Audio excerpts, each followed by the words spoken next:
Sabe, mergulhar na internet hoje em dia é meio como tentar beber água de um hidrante. É simplesmente informação demais vindo de todos os lados. Mas e se houvesse uma forma de não só gerenciar esse dilúvio todo, mas de transformar ele em conhecimento de verdade, em algo útil?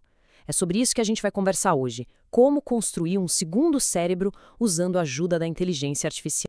Para começar, vamos olhar para este número, 174. O que será que ele significa? Bom, segundo uma pesquisa que saiu no New York Times, esse é o equivalente a 174 jornais inteiros. É a quantidade de informação que uma pessoa comum consome, em média, todos os dias.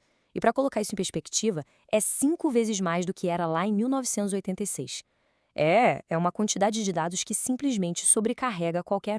E o resultado disso tudo, como o autor Tiago Forte descreve perfeitamente aqui, não é se sentir mais poderoso, é exaustão.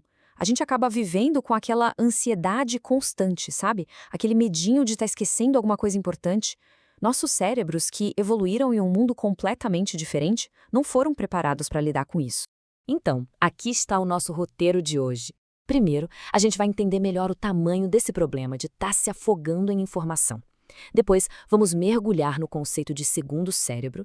Na sequência, vamos conhecer os assistentes de pesquisa com IA, focando no Notebook L, ver como ele já está transformando a vida de muita gente e, por fim, refletir um pouco sobre o que isso significa para o futuro do conhecimento. Vamos começar colocando a escala desse problema em perspectiva. Quanto do nosso tempo essa busca constante por informação realmente consome? Pois é, os dados são bem surpreendentes. Olha só, de acordo com a International Data Corporation, quem trabalha com conhecimento passa, em média, mais de um quarto do dia, 26% do tempo, só procurando informação. Pensa nisso, é mais de um dia inteiro de trabalho por semana que não é gasto criando ou resolvendo problemas, mas apenas buscando coisas. E a parte mais frustrante é que essa busca, muitas vezes, não dá em nada. A mesma pesquisa descobriu que metade dessas tentativas, a informação que a pessoa precisa, nem é encontrada. É um desperdício enorme de tempo, de energia mental, o que deixa bem claro que o sistema que a gente usa hoje não está funcionando. Mas e se existisse um jeito melhor? É exatamente aqui que entra uma filosofia muito poderosa para gerenciar todo esse caos. A ideia de construir um segundo cérebro. A ideia, que foi popularizada pelo Tiago Forte, é ao mesmo tempo simples e genial. Terceirizar o trabalho de lembrar para a tecnologia. Em vez de usar a nossa preciosa energia mental para ficar armazenando fatos, a gente libera a nossa mente para fazer o que ela faz de melhor. Pensar, criar, conectar ideias. E a estrutura para construir isso é o método CODE, um processo de 4 passos bem definidos. Tudo começa com C, de capturar as informações que fazem sentido. Depois vem o O de organizar, ou seja, classificar essas notas por projetos para que elas sirvam para ação. A partir daí, é preciso D de destilar, para encontrar a essência de cada ideia. E, finalmente, E de expressar, usando tudo isso como base para criar algo totalmente novo. Agora, o que é realmente fascinante é como a tecnologia de IA está dando um superpoder para essa filosofia. A gente está vendo nascer uma categoria nova de ferramentas. O assistente de pesquisa pessoal com inteligência artificial. A tecnologia-chave por trás disso é uma coisa chamada ancoragem na fonte. É o seguinte, diferente de IAs que buscam na internet inteira, essas ferramentas funcionam dentro de um jardim murado. Elas só podem usar as informações que a própria pessoa fornece. Isso reduz drasticamente o risco de alucinações, de respostas inventadas. A única fonte da verdade são seus próprios documentos. Isso aqui mostra a diferença fundamental de uma forma brilhante. De um lado, uma IA de internet, como o ChatGPT, é ótima para criatividade, para ter ideias, mas pode errar. Do outro lado, uma IA ancorada na fonte, como o Notebook LM, vira uma especialista nos materiais de quem a usa, oferecendo respostas confiáveis e mais, com citações diretas para a gente poder verificar de onde a informação veio. Ok. Para entender como essa tecnologia toda funciona na prática, vamos usar o Notebook LM do Google como nosso principal exemplo. Vamos imaginar a seguinte situação. Alguém precisa entender um assunto muito denso, muito complicado. Pode ser uma tese de doutorado, relatórios técnicos, um monte de documentos jurídicos.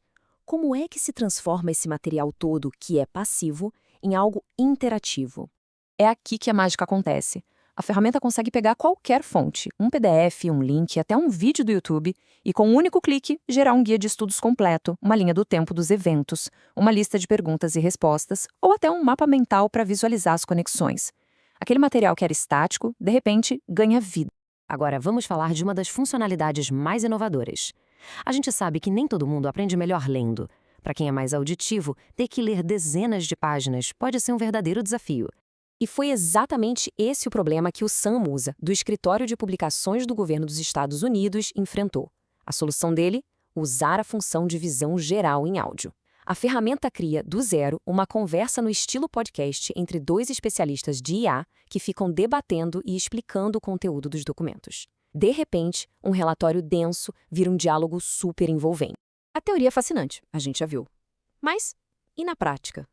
Como as pessoas estão usando isso no dia a dia? Vamos dar uma olhada em alguns exemplos que mostram o poder dessa abordagem. Esse usuário do Reddit, por exemplo, transformou uma pilha de documentos de condomínio, que ninguém nunca lê, em uma base de conhecimento interativa. Qualquer dúvida sobre as regras, sobre o histórico do prédio, a resposta estava a uma simples pergunta de distância. E este outro exemplo aqui é incrível. Um estudante de direito usou a ferramenta para se preparar para o exame da ordem. Ele carregou todos os resumos dele, criou lições e até gerou podcasts para revisar a matéria. O resultado?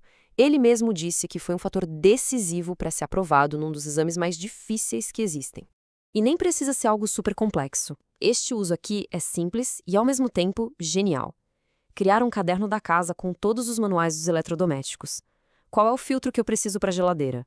A resposta agora é instantânea, sem precisar ficar caçando em gavetas empoeiradas. Então, o que todos esses exemplos mostram pra gente?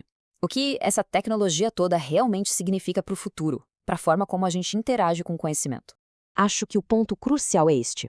Estamos saindo de um modelo onde nossas notas e documentos são um arquivo morto, quase um cemitério de informações, para um modelo onde a nossa biblioteca pessoal se torna um parceiro de raciocínio, um colaborador ativo que nos ajuda a pensar, a sintetizar e a criar. E isso tudo nos leva à pergunta final.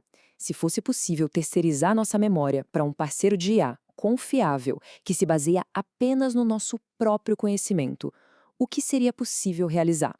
O que daria para criar se nunca mais a gente esquecesse de nada? As possibilidades realmente são ilimitadas.